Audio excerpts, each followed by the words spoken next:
નમસ્કાર વિદ્યાર્થી મિત્રો, હું કૌશલ બલગામિયા આ વિડિયો લેક્ચરમાં આપનું હાર્દિક સ્વાગત કરું છું. વિદ્યાર્થી મિત્રો, આપણે ઘસારાના પ્રકરણમાં દાખલાઓની શુભ શરૂઆત કરી દીધી છે. આપણે પહેલો દાખલો પ્રશ્ન નંબર 5 એનો પહેલો પ્રશ્ન પૂરો કર્યો. આજે દાખલા નંબર 2 એનો આપણે અભ્યાસ કરવાનો છે. શીખવા જેવો, સમજવા જેવો, નાનો પણ ગણતરી વાળો દાખલો, અને એક બીજી વાત કે આ પરીક્ષા માટે ખૂબ અગત્યનો એટલે કે આઈએમપી દાખલો છે. વિદ્યાર્થી મિત્રો, હંસા મિલ્સના ચોપડામાં 1/4/13 ના રોજ યંત્ર ખાતાની બાકી 36,000 છે. અંડરલાઈન કરો, બાકી 36,000 છે. જો યંત્ર ખરીદવામાં ન થયું, ઓલરેડી ધંધામાં છે જ તે, અને 1/4/13 ના રોજ એની સ્થિતિ 36,000 રૂપિયાની છે. બરાબર. આ યંત્ર 7 વર્ષ પહેલા ખરીદવામાં આવ્યું હતું. અત્યારે 36,000 નું યંત્ર છે. આ યંત્રની ખરીદી 7 વર્ષ પહેલા કરવામાં આવી હતી. 31/3/14 ના રોજ યંત્ર તેની ચોપડા કિંમત પર 30% નફા સાથે વેચી દેવામાં આવ્યું. કંપની દર વર્ષે 10% લેખે સીધી લીટીની પદ્ધતિએ ઘસારો ગણે છે. હવે વિદ્યાર્થી મિત્રો, યંત્ર અત્યારે 36,000 નું છે. આ યંત્ર 7 વર્ષ પહેલા ખરીદવામાં આવ્યું હતું. તો જ્યારે 7 વર્ષ પહેલા એની ખરીદી કરવામાં આવી, ઈ ખરીદ કિંમત એટલે કે યંત્રની પડતર કિંમત આપણે જાણતા નથી. અને આપણે આની પહેલાના લેક્ચરમાં ભણી ગયા કે સરખા હપ્તાની પદ્ધતિએ ઘસારો હંમેશા મિલકતની પડતર કિંમત ઉપર ગણાય. આપણે એનું સૂત્ર લખ્યું હતું કે D = C - S/N, એટલે કે પડતર કિંમત માઇનસ ભંગાર કિંમત છેદમાં અંદાજિત આયુષ્ય. તો ખાસ યાદ રાખજો, સરખા હપ્તાની પદ્ધતિમાં હંમેશા યંત્રની પડતર કિંમત ઉપર અથવા એની ખરીદ કિંમત ઉપર ઘસારો ગણાય છે. બરાબર. હવે યંત્ર તો 7 વર્ષ પહેલા ખરીદેવામાં આવ્યું હતું, અને આપણે તો 1/4/13 ના રોજ યંત્ર 36,000 નું છે માહિતી આપી છે. તો આપણે 7 વર્ષ પહેલા ઈ યંત્ર જ્યારે ધંધામાં આવ્યું હોય છે ત્યારે યંત્ર કેટલા રૂપિયામાં પડ્યું હોય છે, એટલે કે એની પડતર કિંમત કેટલી હશે ઈ જાણવી પડે, અને પછી એની ઉપર ઘસારો ગણાય. પછી બહુ સહેલું છે કે 10% ઘસારો ગણાય છે, આપણે 10% કરશું. બરાબર. ખાસ યાદ રાખજો, ફરીવાર, મિલકત પર ઘસારો હંમેશા સરખા હપ્તાની પદ્ધતિ અથવા સીધી લીટીની પદ્ધતિએ ઘસારો હંમેશા મિલકતની મૂળ કિંમત કે પડતર કિંમત પર જ ગણાય. બરાબર. વિદ્યાર્થી મિત્રો, સરખા હપ્તાની પદ્ધતિનું બીજું નામ સીધી લીટીની પદ્ધતિએ ઘસારો છે.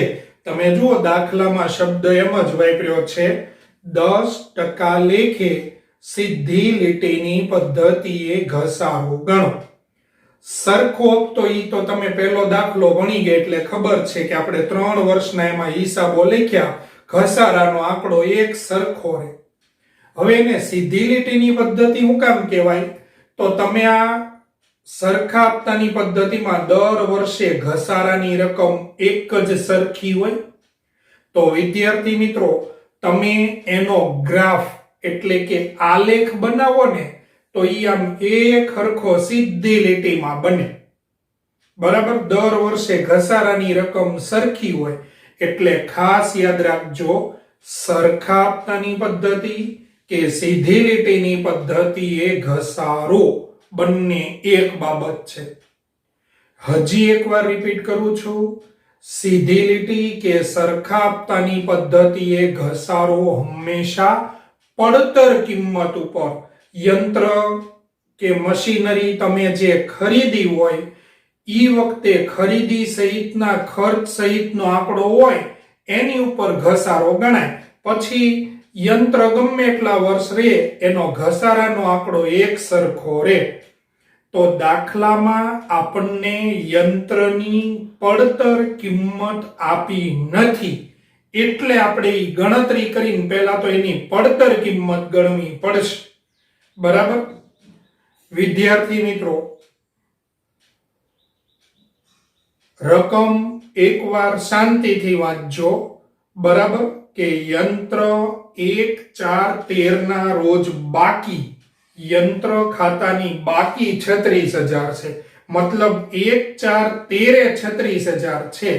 તો હવે 7 વર્ષ પહેલા કેટલાનું હશે એની આપણે ગણતરી કરીએ.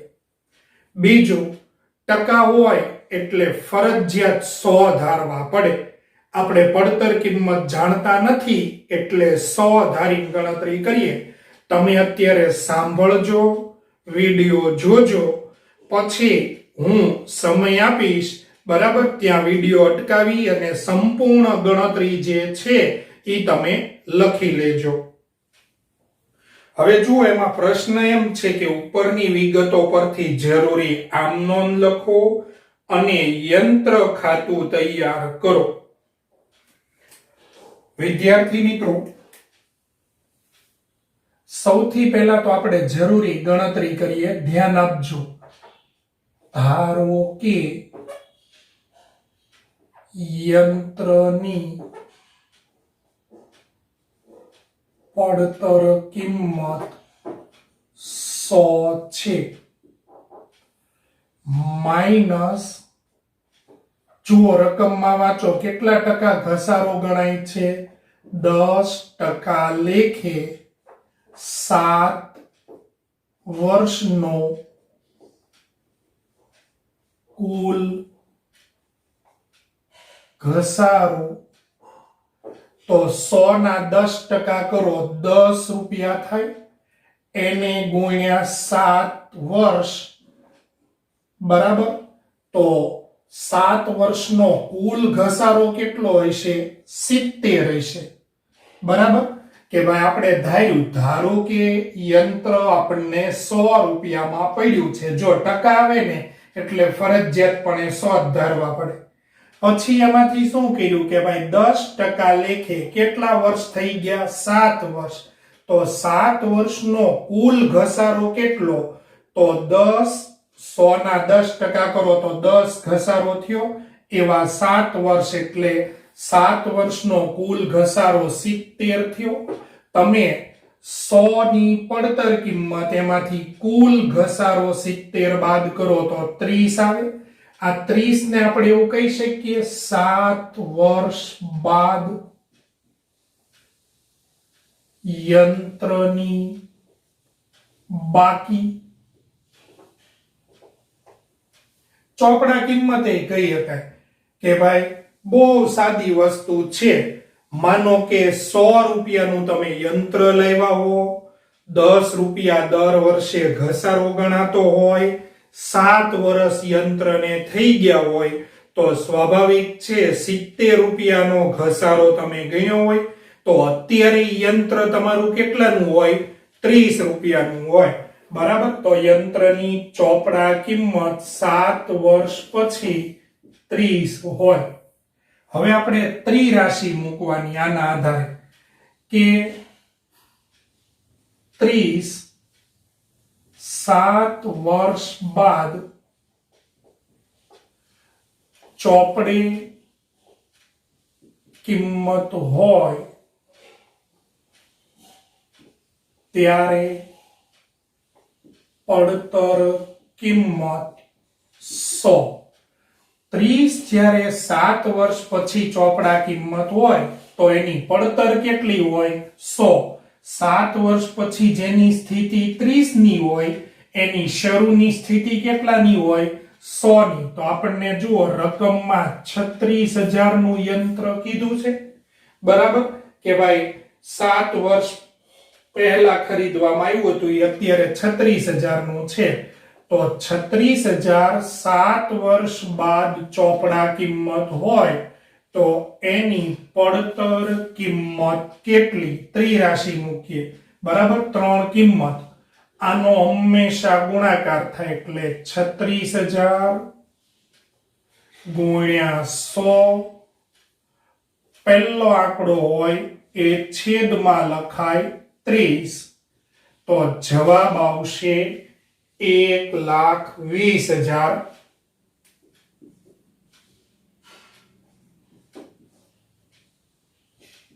પડતર કિંમત.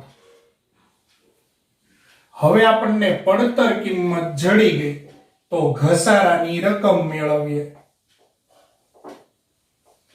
વાર્ષિક ઘસારો બરાબર 1,20,000 પડતર કિંમત ગુણ્યા કેટલા ટકા ઘસારો છે? 10%.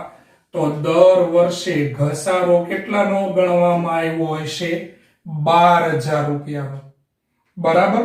આપણે ઘસારો ગણવા માટે પડતર કિંમતની જરૂર હતી જે આપણને જડી ગઈ. તો પડતર કિંમતના ટકા થાય પછી ગમે એટલા વર્ષ હોય ઘસારાનો આંકડો 12,000 જ ફિક્સ રહે, બરાબર. સરખા હપ્તાની પદ્ધતિ કે સીધી લીટીની પદ્ધતિએ ઘસારો હંમેશા પડતર કિંમત ઉપર ગણાય. એટલા માટે થઈ અને આપણને પડતર કિંમત નહોતી આપી તો એ આપણે 100 ધારી ગણતરી કરીને પડતર કિંમત મેળવી. હવે આ ગણિત છે તો ગણિતમાં તમે તાળો મેળવી શકો, બરાબર. કઈ રીતે? ધ્યાન આપજો ભાઈ. જો તમારે અત્યારે સાંભળવાનું શીખવાનું છે, તમારે લખવા માટેનો સમય હું તમને આપીશ. હવે સાંભળો, આપણે એક સાદો તાળો મેળવીએ કે વિદ્યાર્થી મિત્રો, આપણે ઘસારો મેળવ્યો 12,000. 7 વર્ષ થઈ ગયા તો 12,000 ગુણ્યા 7 કરો, કેટલા આવશે? 84,000 આવે, બરાબર. તો એનો મતલબ તમે અત્યાર સુધીમાં કુલ ઘસારો 84,000 ગણ્યો હોય. 36,000 અત્યારે યંત્રની કિંમત છે અને 84,000 નો ઘસારો તમે ગણીને બેઠા છો, બરાબર. તો 36,000 વત્તા 84,000 કરો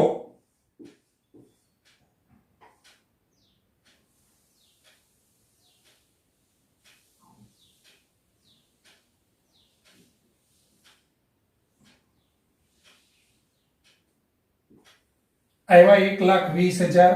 રેડી? એનો મતલબ આપણી ગણતરી સાચી કહેવાય. દર વર્ષે 12,000 ઘસારો ગણી કુલ ઘસારો 84,000 નો હોય. જો 1,20,000 હોય બે રીતે થાય. આ તો તમે આ રીતે ગણ્યું, બરાબર. આ રીતે ગણી શકાય કે ભાઈ કુલ 84,000 નો ઘસારો. માનો કે આપણે પડતર મેળવી 1,20,000 ની, એમાંથી 7 વર્ષનો ઘસારો 84,000 બાદ કરો તો અત્યારે યંત્ર કેટલાનું હોય? 36,000 નું, બરાબર. ચાલો, આ તો તાળો મેળવવા માટેની વાત થઈ. હવે આપણને ઘસારાની રકમ મળી ગઈ. હવે હારવાર આપણે આ યંત્રની વેચાણ કિંમતે ગણી નાખીએ. તો તમે જુઓ 31/3/14 ના રોજ યંત્ર 30% નફાથી વેચવામાં આવ્યું. તો હવે આપણે ગણતરીમાં હેડિંગ લખીએ, યંત્રની વેચાણ કિંમતની ગણતરી.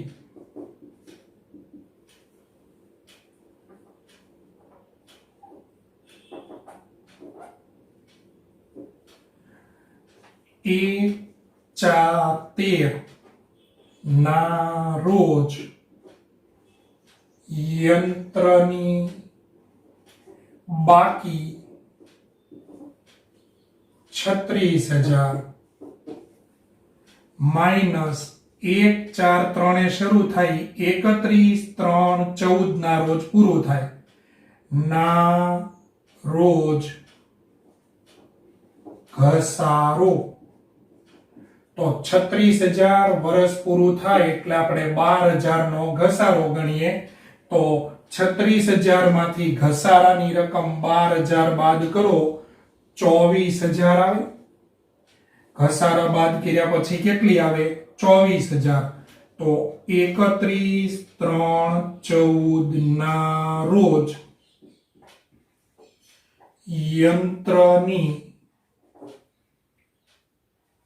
ઘસારા બાદ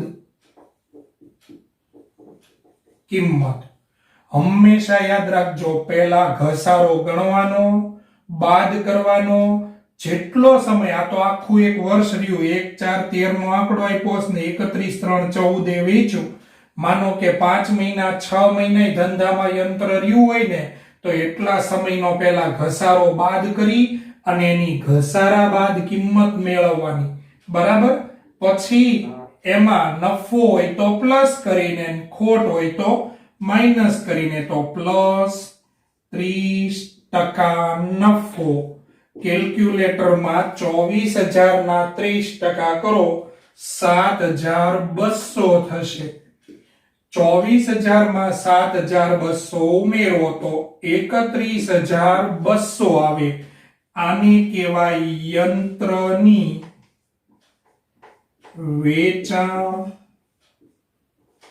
કિંમત કે ભાઈ ઘસારો બાદ કર્યા પછી 24,000 નું યંત્ર હતું ઈ 7,200 નો નફો ચડાવીને 31,200 માં આપણે વેચી દીધું આ રકમ આપણને ચેક દ્વારા મળી હોય જો મેં ગઈકાલે કીધું હતું એટલે કે આ પહેલાના લેક્ચરમાં તમને શીખવાડ્યું હતું યંત્ર ખરીદવામાં આવે તોય બેંક ખાતે લખવાનું અને યંત્ર વેચવામાં આવે ને તોય જેની વેચાણ કિંમત હોય ની બેંક ખાતે જ લખવાની બરાબર હવે વિદ્યાર્થી મિત્રો પહેલા અથવા તો પહેલા તમે અહીંયા આગળ હું એક બાજુ ઊભો રહું છું એટલે તમે વિડિયો પોઝ કરી અને આખી ગણતરી આ ગણતરી સપ્લિમેન્ટરીમાં બતાડવી ફરજિયાત છે એમનેમ દાખલો ગણ્યો હશે તો પૂરા માર્ક્સ મળશે નહીં બરાબર એટલે વિદ્યાર્થી મિત્રો આ રીતે થશે હવે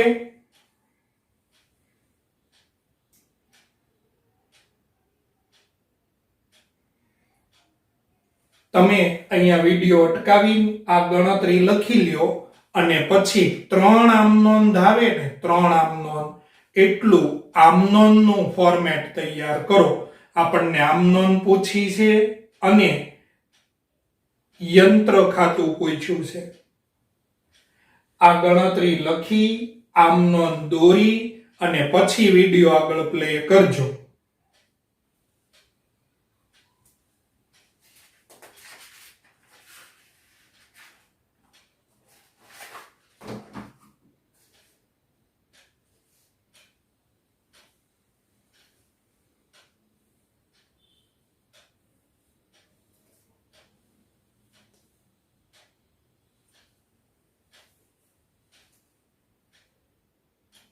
ચાલો મિત્રો તમે આ ગણતરી લખી લીધી છે અને આમ નોંધનું ફોર્મેટ બનાવ્યું છે 3 જ આમ નોંધ આવશે તમે જુઓ યંત્ર ખરીદવામાં ન થયું ઈ તો 7 વર્ષ પહેલા લખ્યું છે આપણને તો 1, 4, 13 ના રોજ 36,000 નું યંત્ર છે એટલે પહેલા દાખલામાં જે ખરીદીની આમ નોંધ લખી હતી આમાં આવશે નહીં સીધું વર્ષ પૂરું થાય તો 31/3/2014 વર્ષ પૂરું થાય ઘસારો ગણશું ઘસારાની બે આમ નોંધ થાય પહેલા ઘસારો ગણવાનો તરત જ એને નફા નુકસાન ખાતે લઈ જવાનો તો લખો 31/3/14 ઘસારા ખાતે ઉધાર 12,000 તે યંત્ર ખાતે જમા 12,000. હવે 31/3/2014 આ ઘસારાની રકમ નફા નુકસાન ખાતે લઈ જઈએ. નફા નુકસાન ખાતે ઉધાર 12,000 તે ઘસારા ખાતે જમા 12,000. આમાં પહેલામાં બાબત જે આવશે ઘસારો ગણ્યો તેના, બીજી આમ નોંધમાં બાબત જે આવશે ઘસારાની રકમ નફા નુકસાન ખાતે લઈ ગયા તેના. હવે ત્રીજી આમ નોંધ 31/3/14 તમે જુઓ પહેલા ઘસારો ગણ્યો, હવે યંત્ર વેચી દીધું, 30% નફા સાથે તમે એને વેચી દીધું. તમે યંત્ર વેચો તો નાણાં ધંધામાં આવે, તો યંત્ર વેચતા જે રકમ મળે એ બેંક ખાતે લખવાની. તો બેંક ખાતે, હવે આ નોંધ તમે જોજો પછી લખી લેજો. બેંક ખાતે ઉધાર, તમે નફો ચડાવીને કેટલામાં વેચ્યું? 31,200 માં. યંત્ર એટલે મિલકત, જાય તો જમા થાય, તો તે યંત્ર ખાતે જમા. ઘસારો બાદ કર્યા પછી યંત્ર કેટલાનું છે? 24,000 નું. જો યંત્ર તો 24,000 નું જ છે ઘસારો બાદ કર્યા પછી, તો આ 7,200 આપણને નફો થયો, બરાબર. તો ન્યા લખાશે તે નફા નુકસાન ખાતે કૌંસમાં નફો જમા 7,200. જો આનું સીધું લોજિક છે. નફો થશે તો નફા નુકસાન ખાતે જમા લખશું, નુકસાનથી વેચશે તો નફા નુકસાન ખાતે ઉધાર લખશું. ફરીવાર સમજાવું છું. કુલ તમને 31,200 મળ્યા, બરાબર. નફો ચડાવ્યા પછી કુલ મળ્યા કેટલા? 31,200. યંત્ર 24,000 નું હતું, તો યંત્ર જેટલાનું હોય એટલાનું જ લખાય, બરાબર. તો તે યંત્ર ખાતે જમા 24,000. પછી આનું શોર્ટકટ સાંભળજો. નફાથી વેચો તો નફા નુકસાન ખાતે જમા, નુકસાનથી વેચો તો નફા નુકસાન ખાતે ઉધાર લખવાનું. જેટલા રૂપિયાનો નફો થયો હોય એટલા રૂપિયા નફા નુકસાન ખાતે જમા, નુકસાન થયું હોય તેટલા ઉધાર. બાબત જેમાં લખવાનું યંત્રનું વેચાણ કર્યું તેના, બરાબર. ચાલો આમ નોંધ તમારે બાકી છે એ લખી લ્યો, અને પછી તમારે જોવાનું છે પછી પાછું યંત્ર ખાતું તો મૂળ 5 લીટીનું જ બનાવવાનું છે, બરાબર.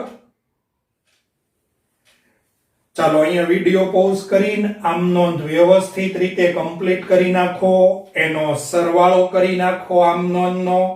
જો મેં દોર્યા વગર લખ્યું છે, બરાબર, તમારે ફરજિયાત નામું ચોક્કસ ફોર્મેટમાં લખવાનું છે. એટલે તારીખ, વિગત, ખાપા, ઉધાર રૂપિયા, જમા રૂપિયા એ ફોર્મેટ બનાવી એની અંદર વ્યવસ્થિત રીતે આમ નોંધ લખી કુલ સરવાળો કરવાનો છે.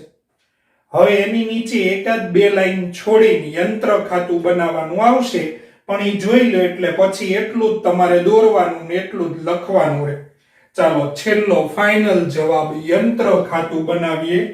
તો યંત્ર ખાતાની ઉધાર બાજુ 1,4,13 આ લાવ્યા.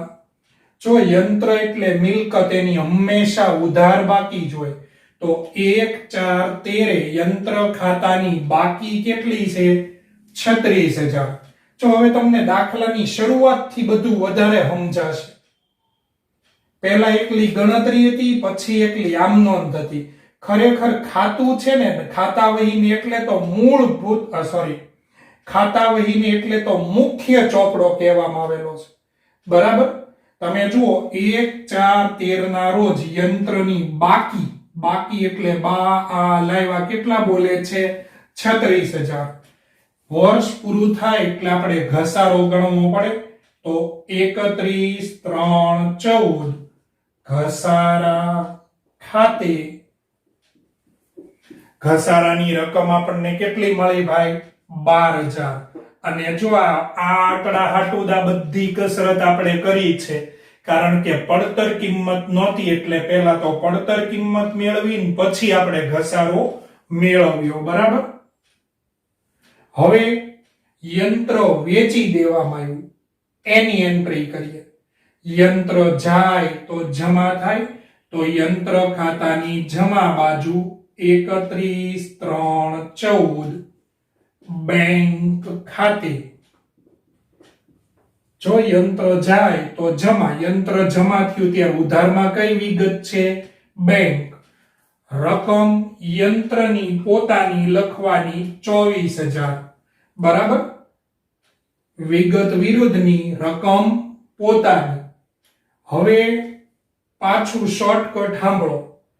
યંત્ર જો નફાથી વેચ્યું હોય ને, બરાબર, યંત્ર તમે નફાથી વેચ્યું હોય તો એ નફાની એન્ટ્રી, અને જો નુકસાનથી વેચ્યું હોય તો જમા બાજુ એન્ટ્રી આવે, બરાબર. નફાથી વેચ્યું હોય તો ઉધાર બાજુ લખવાનું, નુકસાનથી વેચ્યું હોય તો જમા બાજુ લખવાનું. તો ઉધાર બાજુએ 31/3/14 નફા નુકસાન ખાતે કૌંસમાં નફો 7,200.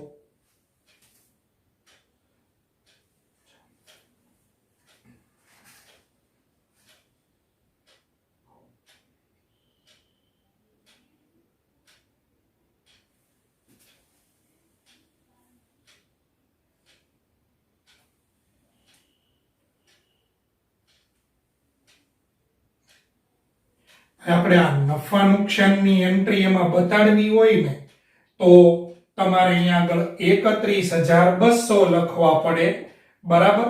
કે ભાઈ કુલ યંત્ર વેચતા આવ્યા 31. આ તમને વધારે સહેલું પડશે, વેચાણ કિંમત, બરાબર. એટલે હું ફેરફાર, નહીતર આ નફા નુકસાનની એન્ટ્રી જ ન આવે એની અંદર, બરાબર. જેટલાનું યંત્ર હોય ને, પણ એમાં એવું થાય કે નફાની એન્ટ્રી ન કરો ને તો હાલે, પાછી નુકસાન વખતે તો એન્ટ્રી બતાડવી જ પડે. એટલે મેં તમને સહેલું પડે ને એટલે મેં આ રીતે લખ્યું છે. ફરીવાર 1/4/13 ના રોજ યંત્રની બાકી 36,000. વર્ષ પૂરું થયું એટલે પહેલા હંમેશા ઘસારો ગણાય, પછી જેનું વેચાણ થાય તો ઘસારો 12,000. પછી યંત્રની વેચાણની એન્ટ્રી કરવાની, એમાં ફિક્સ વેચાણ કિંમત તમારે જમા બાજુ લખવાની. જો નફાથી વેચ્યું હોય તો આ બાજુ ઉધાર બાજુ એન્ટ્રી લખવાની, અને જો નુકસાનથી વેચે તો જમા બાજુ એન્ટ્રી લખવાની. હવે તમે જુઓ ખાતું સરભર થાય, કેમ કે એક જ યંત્ર છે ને તમે વેચી દીધું, તો આ બાજુનો સરવાળો 43,200, આ બાજુનો સરવાળો 43,200, કેમ કે હવે યંત્ર જ ન રહ્યું એટલે યંત્ર ખાતું સરભર થઈ ગયું, પૂરું થઈ ગયું. રેડી? ચાલો, બહુ આમ જુઓ તો ટૂંકો, સહેલો, સરળ દાખલો છે, પણ વિદ્યાર્થી મિત્રો હજી આપણે શીખવાની શરૂઆત કરી છે. આજે પહેલી વાર આપણે વેચાણની એન્ટ્રી કરતા શીખ્યા. હજી એકવાર બોલું છું, મારા આત્મસંતોષ ખાતર સાંભળી લેજો. યંત્રનું જે વેચાણ કિંમત આવે ને, યંત્રની જે વેચાણ કિંમત, જુઓ મેં અહીંયા લખ્યું છે બેંક, તો બેંક તરીકે આ આંકડો લખવાનો. નફો હોય તો પ્લસ કર્યા પછીનો, નુકસાન હોય તો માઇનસ કર્યા પછીનો. પછી આમાંય શોર્ટકટ છે, નફાથી વેચો તો હંમેશા ઉધાર બાજુ એન્ટ્રી આવશે, નુકસાનથી વેચશો તો જમા બાજુ એન્ટ્રી આવશે. બરાબર. ચાલો આજે આટલું રાખીએ છીએ. ચોપડીમાં સેમ આવું ઉદાહરણ આપ્યું છે. તમારે ટેસ્ટમાં ઉદાહરણે પૂછાઈ શકે છે, સ્વાધ્યાયના દાખલા પૂછાઈ શકે છે. બને ત્યાં સુધી લગભગ ટેક્સ્ટ બુકની જ રકમો પરીક્ષામાં પૂછવાનું આગ્રહ રાખતા હોય છે. જાતે દાખલા બનાવી શકાય, પણ અમુક દાખલાની રકમ બનાવવા માટે ઘણો બધો સમય, વિચાર અને ગણતરી જોવે. એટલે પરીક્ષક બને ત્યાં સુધી બોર્ડમાં તે નામાના પેપરની અંદર તમને ચોપડીના સ્વાધ્યાયના દાખલા અથવા ઉદાહરણો પૂછવાના આગ્રહ રાખતા હોય છે. બરાબર. સરસ રીતે આ બધું લખી લેજો. બીજું, દરેક વિદ્યાર્થી ભાઈ બહેનને સૂચના, અગાઉ સૂચના આપી છે, ફરીવાર આપીએ છીએ. ફેર ચોપડો બનાવવાનો છે. પછી જે બાબતો તમને એમ કીધું એક બે વાર લખજો, ભણજો, તો એના માટે રફ ચોપડામાં લેશન કરવાનું છે. ફેર ચોપડો તમારો માંગવામાં આવશે. બરાબર. એટલે સરસ વ્યવસ્થિત રીતે એની તૈયારી કરજો. ચાલો, okay, thank you all of you.